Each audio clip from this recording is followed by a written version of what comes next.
1040 million ton coal हर साल production कर रहे हैं। ये आज़ाद के बाद रिकॉर्ड है।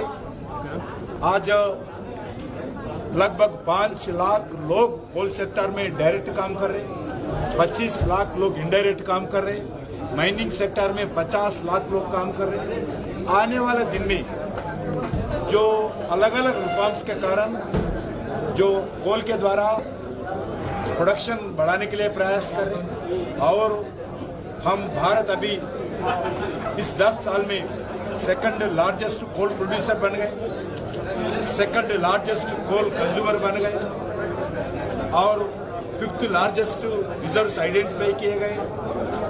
उसके साथ साथ हमारा कोल इंडिया आज दुनिया में सबसे बड़े कोल प्रोड्यूसिंग कंपनी है।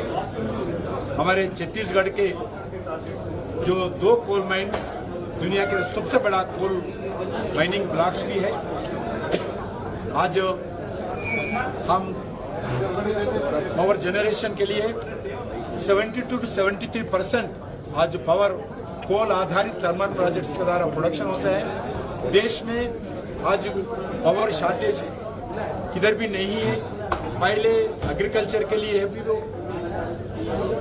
इंडस्ट्रियल सेक्टर के लिए भी हो, कमर्शियल सेक्टर के लिए भी हो, डोमेस्टिक सेक्टर के लिए भी हो, कोल शॉर्टेज होता था, पावर कट्स रहते थे।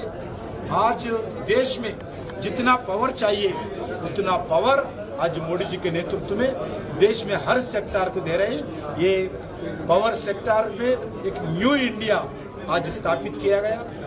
वैसा ही आज कोल भी शॉर्टेज होता था, आज भी भारत सरकार के पास 80 दिन के लिए पावर जनरेशन के कोल रिजर्व्स रखे हैं, क्योंकि मानसून सीजन शुरू हो गया।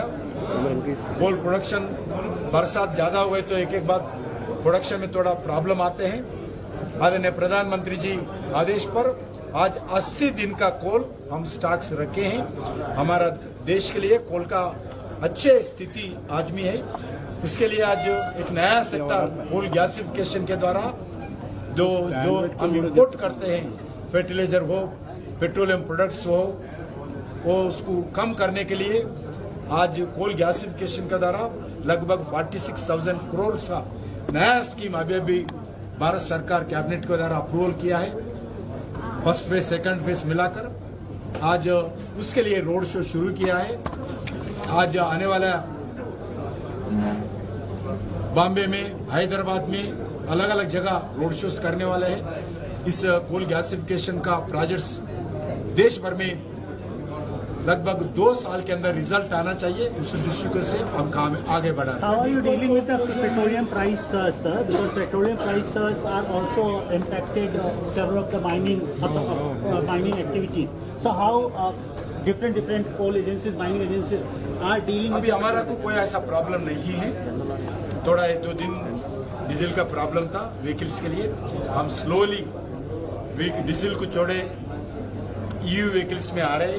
ईवी व्हीकल्स में हम कोल सेक्टर में पूरा जगह आने के लिए आदरणीय प्रधानमंत्री जी आदेश दिया है, उसमें भी आगे बढ़ रहे हैं। हम डीजल पेट्रोल का शॉर्टेज हो, रेट्स बढ़ने के कारण कोई माइनिंग इफेक्ट में कोई प्रॉब्लम इम्पैक्ट नहीं है। खनन प्रभारी सिस्टम जो है उसको किस तरह से चल रहा है आपके रिजीम में? हमारा IIIC सभी माइंस पे लगा रहे हैं। इंटीग्रेटेड कमांड कंट्रोल सिस्टम सभी जगह लगा है। उसमें चोरी रोकने के लिए, एक्सीडेंट रोकने के लिए प्रॉपर मॉनिटरिंग करते हुए सभी जगह हम ICCC सिस्टम सभी जगह लगाए और प्राइवेट सेक्टर में लगाने के लिए भी सभी प्राइवेट कंपनियों से भी बातचीत कर। मोदी सरकार के साथ अभी माइन क्लोजर के लिए लगभग 143 कोल माइंस आइडेंटिफाई किया गया। आजाद के बाद पहली बार मोदी जी के नेतृत्व में जितने भी कोल डिकोल हुआ है सभी माइंस को साइमल्टेनियसली क्लोज करने के लिए हम एक्शन प्लान शुरू किया है। साइमल्टेनियसली काम शुरू हो गया। 143 कलेक्टर के नेतृत्व में एडवाइजरी कमेटी, मॉनिटरिंग कमेटी बनाया।